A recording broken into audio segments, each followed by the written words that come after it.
귀하신 하나님의 은총이 이 예배 오신 교우님들과 함께 하시기를 축원합니다. 한 주간 평안하셨습니까? 감사합니다. 한낮의 기온이 영상으로 오르면서 며칠 동안 푸근한 날들을 보냈습니다. 예배당 뒤편 만년설처럼 쌓였던 눈이 얼추 녹으면서 잔디를 드러냈습니다. 지붕에 있던 눈도 녹아서 이제 배수관을 타고 흘러나오고 있습니다. 들판을 덮고 있던 하얗게 덮고 있던 눈도 벌써 녹아서 땅속으로 스며들었습니다. 봄은 이렇게 성큼 다가오고 있습니다. 하지만 세상은 아직도 겨울입니다. 주중에 멀리 튀르키예와 시리아에서 발생한 강도 7.8의 지진 소식을 들었습니다. 여러분들도 뉴스에서 보셨을 걸로 생각됩니다. 7도 이상의 지진은 단순히 흔들리는 정도가 아니라 건물 붕괴와 교량이 무너질 정도로 아주 강력한 충격을 줍니다. 비유하기를 히로시마 원폭의 32배 정도의 충격이라고 합니다. 튀르키예 동쪽 가지안테프시를 비롯해서 약 200km에 이르는 지역이 엄청난 재난을 당했습니다. 지금 각국에서 구조대가 달려가서 구조 작업을 하고 있지만 5일이 지난 지금 사망자가 2만 명을 넘어섰습니다.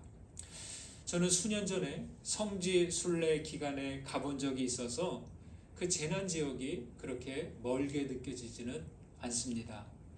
뉴스를 보다가 이번에 알게 된 것은요, 이 튀르키예, 터키라는 지역이 아주 지진의 위험한 장소인 것을 알게 되었습니다. 아라비아판, 아프리카판, 아나톨리아판, 유라시아판이라고 하는 이 거대한 단층지대가 몰려있는 데가 이곳 튀르키예 지역입니다. 재난을 당한 이들이 지금 얼마나 망연자실 애통할까를 생각합니다.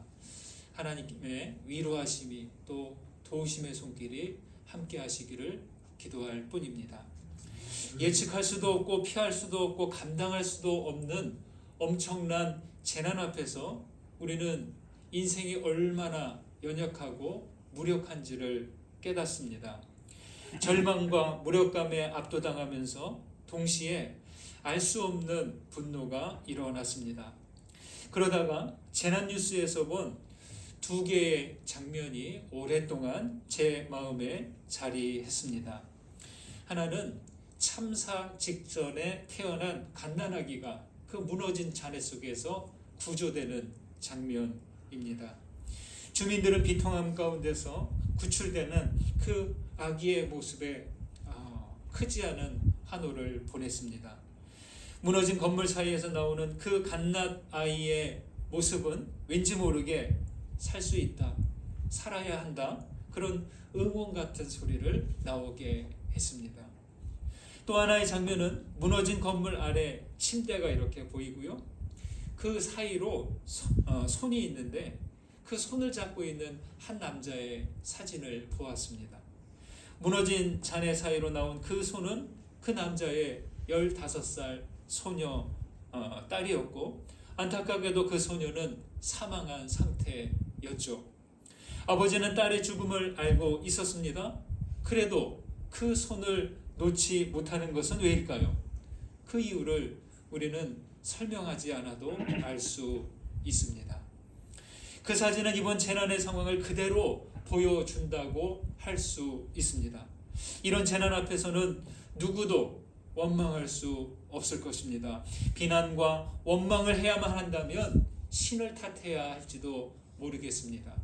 하늘도 무심하다고 하는 말은 이럴 때 하는 말인 듯 합니다. 죽은 딸의 손을 놓지 못하는 그 아버지의 모습은 보는 이들을 비통하게 했습니다. 어떻게 잡은 그 딸의 손을 놓을 수 있겠습니까? 그 잡은 손은 아마 모든 아비와 어미들의 심정일 것이고, 그리고 모든 생명을 향한 하나님의 심정일 것입니다. 그래도 저는 하나님은 갓 태어난 아기를 살리는 구조대와 함께 하시고 이미 사망했지만 그 딸의 손을 놓지 않는 아비의 손과 함께 한다고 믿고 싶습니다. 어떤 재난이 올지라도 여러분, 우리는 절망에서 일어나 희망의 손을 붙잡아야 할 것입니다. 비난과 원망보다 생명 구하기를 멈추지 않아야 하겠습니다. 항상 하나님의 위로하심과 구원의 손길을 기억하시는 우리 모두 되시기를 간절히 소망합니다. 여러분은 얼마나 자주 분노와 화의 감정에 사로잡히십니까? 겉으로 드러나든 혹은 드러나지 않든 그 분노의 감정에서 자유로운 사람은 없을 것입니다. 화라는 글자는 한자로 불화자를 씁니다. 화는, 분노는 말 그대로 불꽃 같습니다. 그래서 자기도 모르게 치미는 감정입니다. 화를 막을 수는 없지만 그대로 놓아서는 안 됩니다. 분노는 불꽃을 관리하듯이 지혜롭게 다스려 주어야 합니다. 오늘 말씀에서 주님은 분노에 대한 교훈을 전해 주십니다. 팔복 말씀을 전해 주시고 그 바로 다음에 이어서 나오는 가르침이기 때문에 나름 의미심장한 가르침으로 보입니다. 22절 말씀을 다시 한번 보시겠습니다. 읽습니다. 나는 너희에게 이르노니 형제에게 노하는 자마다 심판을 받게 되고 형제를 대하여 나가라 하는 자는 공회에 잡혀가게 되고 미련한 놈이라 하는 자는 지옥불에 들어가게 되리라. 예수님은 가장 무거운 죄에 해당하는 살인죄를 꺼내놓고 그 다음에 분노를 말씀하십니다. 살인과 분노가 어떤 연관이 있기 때문이구나 라는 것을 짐작할 수 있습니다. 율법은 주로 행위를 금지하고 율법 준수의 여부 결과를 놓고 판단합니다. 그래서 살인하지 말라, 이 율법이 있는 거죠. 그런데 그와 달리 주님은 다르게 이야기합니다. 형제에게 노하는 자마다, 형제를 대하여 나가라 하는 자, 또 미련한 놈이라 하는 자라고 하면서 그 행위의 동기를 묻고 계십니다. 여러분, 사람은 누군가에게 화가 나면 자기도 모르게 욕을 하게 될 때가 있습니다. 여기서는 나가, 미련한 놈이라는 욕을 합니다. 이게 우리들에게는 그런지 아닌지는 모르겠지만 미련한 놈은 모래라는 말이래요. 그러니까 라가 모래라고 하는 게 이게 당시에 아주 심한 욕설이었다는 거죠. 라가 텅 빈이라는 뜻이고요. 모래는 바보, 멍청이 이런 뜻의 욕이라고 합니다. 그런데 지금은 이제 워낙 심한 욕설들이 있어서 그렇지만 이 당시에는 이게 아주 심한 아주 욕이었대요. 얼마나 위험한 것이었냐면 이것은 형제를 멸시하고 그 존재마저도 부정하는 욕이었대요. 당신은 이 세상에 태어나면 안 될 존재야, 뭐 이런 식으로 하는 말이라는 거죠. 더 나아가 미련한 놈이라고 할 때, 모래라고 할 때 이거는 너는 신을 부정하는 사람이야, 신을 부정하는 놈이야, 이런 의미래요. 그러니까 무신론자라는 거죠. 하나님을 인정하지 않는 무신론자야. 그러니까 뭐예요? 신성 모독을 하는 죄라는 거죠. 시편에 이런 표현이 있습니다. 미련한 자는 하나님이 없다라고 한다, 이런 표현이죠. 그러니까 이것은 종교적으로 정죄하는 욕에 해당되었습니다. 이렇게 보니까 미련한 놈이라는 욕을 하면 지옥불에 들어간다고 하는 그 이유를 알 듯 합니다. 이렇게 분노는 도미노처럼 작동합니다. 분노가 일어나면 욕설을 하게 되고 심판받게 되고 공회에 출두하게 되고 더 나아가서 영적으로는 지옥, 게헨나에 떨어지게 되니까 그대로 두지 말라는 엄중한 경고를 여기서 하시는 거죠. 여러분, 누군가 정말 싫고 미워도 사실 그 사람의 존재마저도 부정해서는 안 됩니다. 그런데 분노는 그 사람을 철저하게 거부하고 부정하는 거죠. 상대를 멸시하고 정죄해서 인간으로서의 존엄성, 그 생명을 파괴합니다.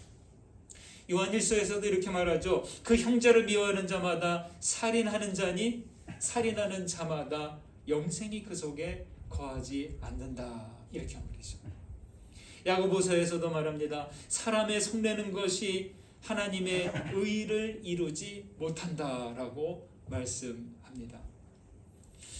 여러분, 우리는 가인이 아벨을 죽인 창세기 이야기를 알고 있습니다. 그 시작은 분노이죠. 가인과 아벨이 하나님께 제물을 드렸죠. 그때 아벨과 그의 제물은 받으셨지만 가인과 그의 제물은 받지 않으셨어요. 가인이 어떻게 반응했나요? 화가 나서, 몹시 화가 나서 그 얼굴빛이 변했습니다. 가인의 화는 누구를 향한 분노였습니까? 자기와 자기 재물을 받지 않으신 하나님을 향한 분노였습니다. 이후 가인은 아벨을 들로 데리고 가서 거기서 쳐서 죽이고 맙니다. 하나님을 향한 분노가 아벨로 향한 것이죠. 그 하나님이 가인에게 내 아우 아벨이 어디 있느냐 하면서 찾으셨습니다. 그러자 가인이 이렇게 대답합니다. 모릅니다. 제가 아우를 지키는 사람입니까? 아주 뚱하게 대답했습니다. 이 말은 아우를 죽였을 뿐만 아니라 그의 마음속에서도 지워버렸다는 것을 말합니다. 아우만을 죽였을까요? 아우만을 없애버렸을까요? 본래 분노의 대상이었던 하나님마저도 그의 마음에서 지웠다는 것을 볼 수 있습니다. 여러분, 가인에게는 어떤 문제가 있습니까? 그 분노의 감정이 일어난 것은 어쩔 수 없다고 볼 수 있습니다. 그런데 그 분노의 이유를 모른 채 그 감정을 다스리지 않고 방치한 것이 문제이죠. 가인은 자신의 죄를 돌아보지 않았고 분노를 그대로 둔 나머지 그 감정이 아우를 죽이기까지 하게 된 것이죠. 여러분, 분노는 이렇게 위험합니다. 예수님은 형제에게 노하는 자도 살인 못지 않은 죄를 범하게 된다고 하십니다. 분노에서 시작해서 모독과 욕설까지 확장됩니다. 감정과 언어의 폭력도 겉으로 드러나는 폭력에 상응하는 죄라는 것이죠. 인생은 서로 살리는 관계가 되어야 하는데 분노의 감정은 그 관계들을 끊어버리게 돼요. 자기 속에서 끊어버려요. 내가 그 사람 다시는 안 봐 하면서 그냥 그 속에서부터 끊어버리는 거예요. 그리고 더 나아가 하나님과의 관계마저도 분리시켜 버립니다. 분노의 감정이 활개치면 어둠에 잡히고 지옥불의 상태가 되고 맙니다. 여러분, 어떻게 하면 좋겠습니까? 한 심리학 연구에서는 호주 직장인들에게 화가 나는 이유를 조사했대요.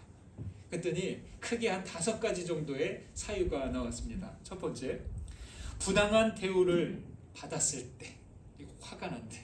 그렇죠? 몇 개 정도 자기에게, 나에게 해당되는지 한번 보세요. 첫 번째는 부당하게 대우받은 경우, 두 번째는 부도덕한 행동을 보았을 때, 또 세 번째는 자기의 일이 제대로 막 진행이 안 될 때, 짜증도 나고 화도 나는 거죠. 네 번째, 자신이 존중받지 못하다는 느낌을 받을 때. 다섯 번째, 공개적으로 모욕이나 멸시를 당했을 때, 이런 때 분노하게 된다는 거죠. 어디 그뿐입니까? 화나는 이유는 상황마다, 때마다, 사람마다 다 다르게 나옵니다. 여러분은 어떤 경우에 화나고 분노가 일어나십니까? 분노는 예수님이 분명히 말씀하십니다. 우리 사람을 지옥불로 끌고 들어갑니다. 그렇다고 순순히 끌려 들어갈 수는 없죠. 화재가 나면 최대한 빨리 불을 꺼야 하듯이 분노는 최대한 신속하게 그 감정을 식혀 주어야 피해가 적습니다. 그래서 자기 속에 분노와 멸시하는 감정이 있으면 그대로 두면 안 돼요. 마음이 타버려요. 내 영이 손상을 입습니다. 화상을 입는 거죠. 누군가를 멸시하고 하나님을 무시할 위험이 더 커지는 거죠. 특히 여러분, 자녀들이 분노의 감정에 쌓인 채 성장하지 않도록 유의해야 할 것입니다. 저는 그렇게 봐요. 분노라는 감정은 잠금 장치가 풀린 총의 방아쇠다, 이렇게 봅니다. 여러분, 누구에게나 그 분과 화가 해당하는 그 총이 있어요. 근데 그 방아쇠가 함부로 당겨지지 않도록 해야 돼요. 근데 그 안전장치가 바로 풀린 채로 두면 안 돼요. 분노의 감정을 그대로 두면 안전장치가 풀린 상태예요. 나도 모르게 어느 순간에 그게 당겨지는 거예요. 여러분, 방아쇠가 당겨지면 어떻게 돼요? 그냥 총알이 나가는 거죠. 누군가 분노는 산탄총과도 같다, 이랬어요. 여러분, 산탄총이 뭔지 혹시 아시나요? 총을 쏘면 총알이 하나만 나가는 게 아니라 나가면서 여러 개로 흩어져요. 그래서 그 방향에 있는 사람들 전부 다 이렇게 그 총에 맞게 되는 것이죠. 분노가 발사되면 함께 있는 사람도 다치고 그 분노를 쏘아대는 그 당사자도 다치게 되는 겁니다. 또 여러분, 분노는 뼈를 갉아먹는 것과 같다고 합니다. 뭐를 갉아먹어요? 분노가 뼈를 갉아먹는데. 근데 문제는 그 뼈가 바로 자기 자신의 뼈래요. 여러분, 무섭지 않습니까? 분노 감정이 돌아다니도록 방치해서는 안 됩니다. 여러분은 그 분노와 화해 감정이 일어날 때 어떻게 다루십니까? 그냥 참으세요? 그냥 이렇게 끙 하고 견디세요? 어떻게 하십니까? 정신의학에서는 분노의 감정을 내면에 있는 성난 아이로 봅니다. 성난 아이가 우리들 속에 있다는 거죠. 어린아이들이 이렇게 지내다가 조금이라도 불편하거나 자기 마음대로 안 되면 어떻게 돼요? 성내잖아요. 짜증내잖아요. 그렇죠? 그런 성난 아이가 자기들 속에 있다는 거죠. 그래서 이 성난 아이는 어떻게 생기느냐? 성장 과정에서 자기도 모르게 억압된 자아가 그냥 성인한 채로 자기 속에 그냥 이렇게 웅크리고 있다는 거죠. 자기 마음 속에. 그러다가 나중에 어떤 상황이 되면 이 성난 아이가 그냥 확 나와가지고 그 좀 심한 감정을 드러내게 된다는 거죠. 성난 아이가 일으키는 분노는 두 가지 방향이래요. 하나는 밖으로 향하든지, 또 하나는 자기 속으로 향한대요. 안으로 향하면 그냥 우울증 같은 우울한 상태가 되는 거죠. 여러분, 화를 내는 게 꼭 밖으로 화를 내는 게 아니라는 거예요. 자기의 감정이 막 억압당하고 자기 뜻대로 안 되고 불안하고 두려운데 밖으로 드러내지 못해요. 속에서 그냥 이렇게 웅크러들어요. 그러면 자기가 그런 상태가 되는 겁니다. 밖으로 향할 때는 어떻게 됩니까? 가까운 사람들이나 엉뚱한 사람들에게 향합니다. 가족들에게 향하고요. 직장 동료들에게 향하고요. 상대적으로 나보다 약한 사람들에게 그 감정이 터져 나오는 겁니다. 어떻습니까? 우리들의 일상에서 얼마든지 있게 됩니다. 이렇게 성난 아이는 어떻게 달래면 좋을까요?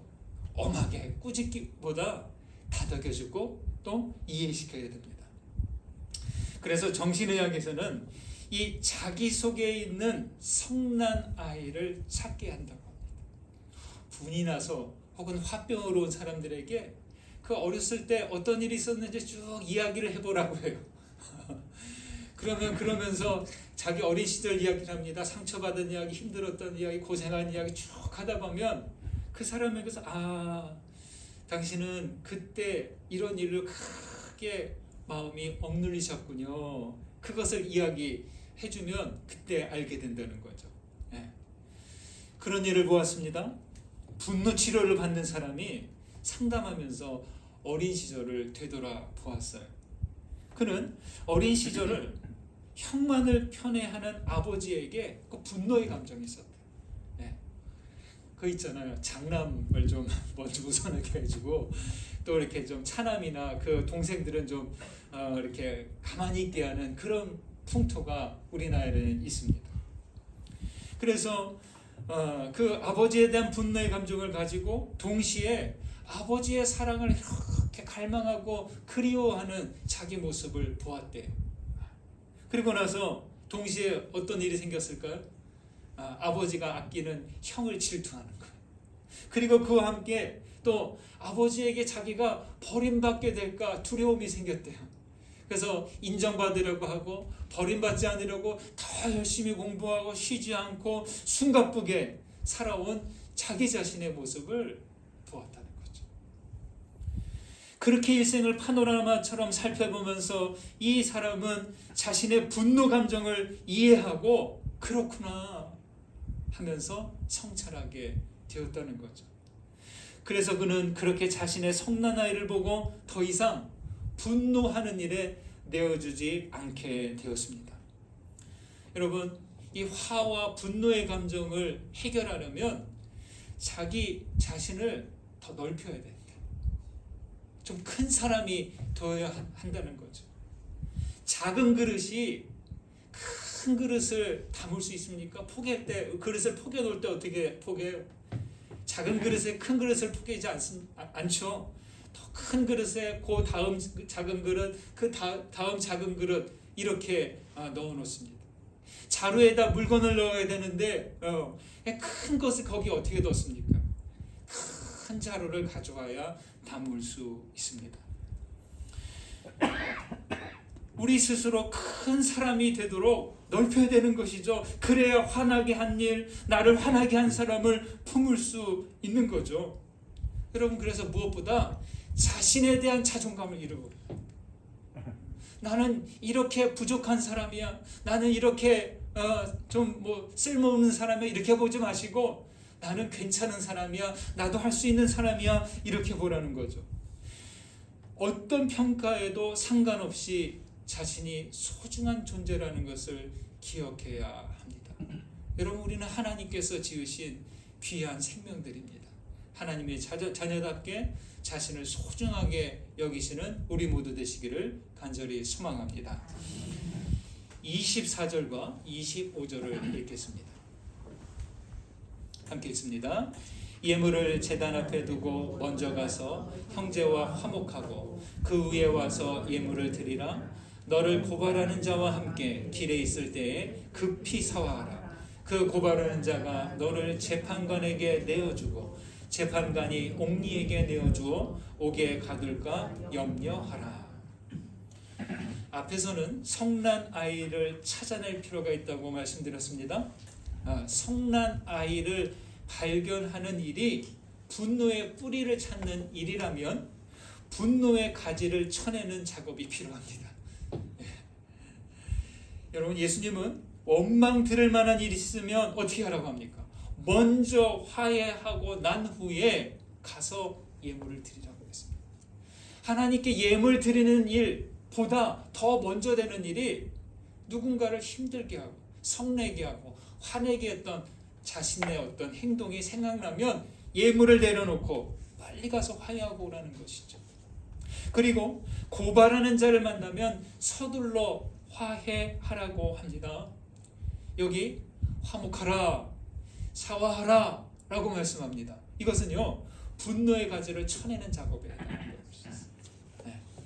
여러분, 분노의 가지는요, 더 커지거나 굵어지기 전에 빨리 잘라내야 됩니다. 그 분노의 가지가 계속 커가면 주변의 가지를 가리고 또 그 나무마저도 해를 주게 되죠. 사람은 먹는 것도 중요하고 동시에 배설하는 일도 중요합니다. 여러분, 그렇지 않습니까? 만약 우리가 먹는 만큼 그 노폐물과 찌꺼기를 배설하지 못하면 어떻게 돼요? 큰일 나는 거죠. 그처럼 감정에도 배설이 필요하다. 희로애락, 이 감정은 상황과 조건이 되면 우리 안에서 생기고 밖에서 들어오는 일들로 인해서 내 안에서 만들어지는 거예요. 그런데 이 감정을 조절하지 못해서 억압할 때 어떻게 됩니까? 마음에 병이 되는 거죠. 스트레스가 되고 노폐물이 되고 찌꺼기가 되어서 우리들 마음에 쌓입니다. 특히 그 중에 이 분노의 감정은 더 커지기 전에, 더 쌓이기 전에 가지치기를 해줘야 되고 내보내야 합니다. 그렇다고 해서 아무 때나 아무렇게나 내보낼 수는 없죠. 저는 요즘 인기 강연자 김창옥 교수의 책을 보고 있습니다. 그 책에 이런 제목의 글이 있어요. 감정의 변비를 해결하라.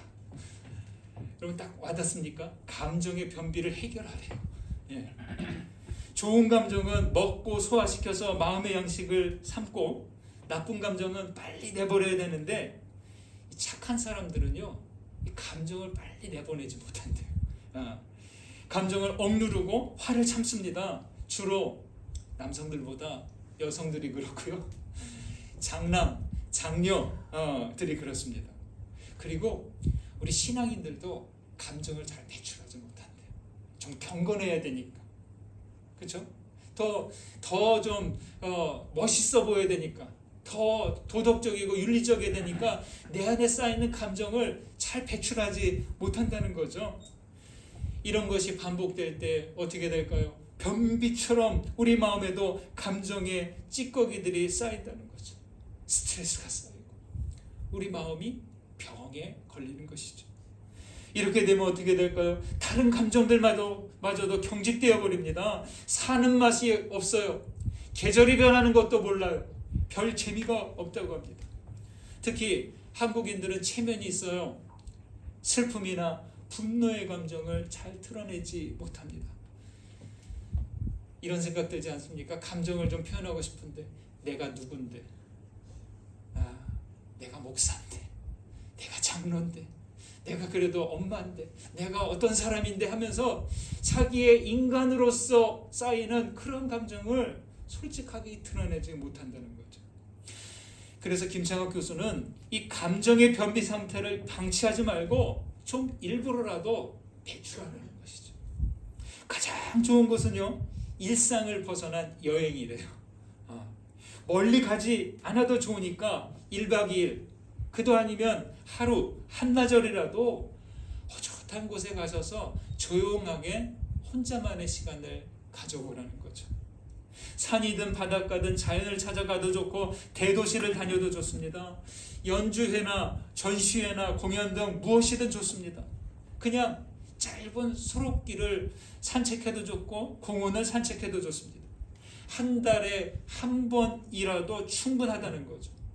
그리고 어떤 때는 좋아하는 맛집을 찾아가서 맛을 보고 돌아다니는 일도 괜찮다는 거예요. 그건 어떻게 보면 사치인 것 같지만 내 상처나고 지친 마음을 위해서도 좋다는 일입니다. 앉아서 생활하다가 앉아서만 지내면 어떻게 돼요? 우리 장의 활동이 굳어지잖아요. 그러니까 힘들잖아요. 그래서 일어나서 걷고 뛰고 막 다니다 보면 장 운동이 활발해집니다. 그렇듯이 우리가 돌아다니는 동안 감정의 장 활동도 활발해지게 되는 거죠. 여러분, 그래도 내 안에 있는 그런 감정의 찌꺼기들이 잘 나오지 않으면 목회자를 찾아오세요. 여러분, 목회자는 듣는 사람입니다. 여러분, 꼭 그러셔야 됩니다. 목회자를 그냥 두지 마세요. 여러분들이 마음에 견디기 힘들고 감당할 수 없는 그런 감정의 무거운 부분이 있다면, 그걸 해결할 수 없다면 목회자에게 와서 그것을 털어놓고 같이 기도할 필요가 있습니다. 목회자는 그러라고 있는 겁니다. 감정 노동자라는 말이 있어요. 간호사, 은행원, 교사, 콜센터 직원, 요식업, 판매원, 민원 담당, 아주 서비스업에 종사하는 직종의 사람들을 두고 하는 표현입니다. 어디 그들뿐입니까? 우리 모든 사람들이 감정을 제대로 드러내지 못해서 감정을 일부러 막아야 되는 그런 일상을 살고 있어요. 감정은 자연스럽게 일어났다가 가라앉는데 항상 친절하고 미소를 지으려고 하다 보니까 억지로 감정을 억누르는 거죠. 다시 말해 감정이 배설이 안 돼. 예, 그래서 심한 정신적인 스트레스에 빠지는 거죠. 저 같은 목회자는 어떨까요? 많은 사람들을 대하는 목회자 역시 감정 노동자에 해당한다고 할 수 있습니다. 저희 교회는 그렇게 교우분들이 많지 않아서 그렇지만 먼저 있던 교회는 한 1000여 명의 이름을 놓고 이렇게 살펴야 되는 위치에 있어요. 이거 엄청난 감정 에너지 소모가 필요합니다. 저 역시 예전에는 그래서 짜증을 내는 일이 잦아지고 집에서는 언성을 높이기도 했습니다. 제 안에도 성난 아이가 이렇게 웅크리고 있는 것을 발견했고 분노를 밖으로 표현하기보다 속으로 사귀는 일이 더 많았습니다. 저는 그래서 자주 혼자만의 시간을 갖곤 했습니다. 산을 오르고 바닷가를 걷고 자전거도 타보고 영화도 보고 역사 유적지도 찾아다녔습니다. 그러는 동안 나도 모르게 쌓인 노폐물이 배출되듯이 감정이 조절할 수 있었고 그 중에 분노의 감정들을 조금씩 희석시켜 갈 수 있었습니다. 여러분, 맑은 물에 잉크를 몇 방울 떨어뜨리면 어떻게 됩니까? 그 떨어뜨려 보셨죠? 금세 그 잉크물로 아주 그냥 번져 버립니다. 자, 어떻게 하면 그 물을 다시 깨끗하게 할 수 있을까요? 다 부어버려요? 그러면 다 버리는 거죠. 가장 좋은 방법은 맑은 물을 계속 부어주는 거죠. 깨끗한 물을 부어주는 거예요. 한 바가지 붓고 아직도 그렇다하면 또 한 바가지 붓고 계속 부어주는 거예요. 그러면 그 잉크가 번진 물이 희석되고 맑아지게 됩니다. 자신만의 샘물을 찾아 부어줄 수 있어야 됩니다. 사람의 마음은 날마다 그런 감정의 노폐물들이 잉크방울처럼 떨어지는 거예요. 그래서 계속 맑은 물을 부어주는 거예요. 자기만의 샘물을 찾아가는 거예요. 우리 신앙인들은 무엇으로 마음과 감정을 맑게 하면 좋을까요? 조금 전에 말씀드린 여행이라든지 운동이라든지 문화생활이라든지 하면 좋고, 더 나아가서 우리는 예배와 기도와 말씀을 통해서 우리 내면을 살피고 세부를 받아들여서 마음의 청결을 유지해 가는 겁니다. 사랑하는 여러분, 세상이 여러분을 저울질할 때 그 저울에 올라가지 마세요. 자신에게 분노의 감정이 일어나면 서둘러 그 분노의 가지를 잘라내십시오. 분노의 감정 노폐물들을 쌓아놓아 두지 마시고 곧바로 내버리는 겁니다. 여러분의 성난아이 그 분노의 감정을 지혜롭게 다스림으로 이웃과 화목하고 평화를 이루시는 우리 모두 되시기를 주의 이름으로 축원드립니다. 받은 은혜 생각하면서 거듭의 기도 드립니다. 말씀 가운데 울림이 된 것, 깨달아진 것 붙드시고 기도로 올려드리십시오. 기도하시겠습니다.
하나님, 우리는 쉽게 분노와 화해 감정에 사로잡히곤 합니다. 그럴 때면 누군가를 비난하면서 안으로는 자신의 뼈를 갉아먹기도 합니다. 주님, 분노의 감정은 이웃과 형제의 존재를 부정하며 죽음으로 내몰기도 한다는 것을 알게 하소서. 주님, 우리들 속에 있는 억눌린 그 성난 아이를 봅니다. 성난 아이와 화나게 하는 사람과 화나게 하는 일들을 품을 수 있도록 우리 마음을 더 크게 넓혀 주옵소서. 계속 쌓여가는 감정의 노폐물을 내어버리도록 도와주옵소서. 예배와 기도 시간에 말씀 앞에 설 때 주님의 거룩한 영을 맑은 물처럼 부어 주소서. 예수님의 이름으로 기도합니다. 아멘.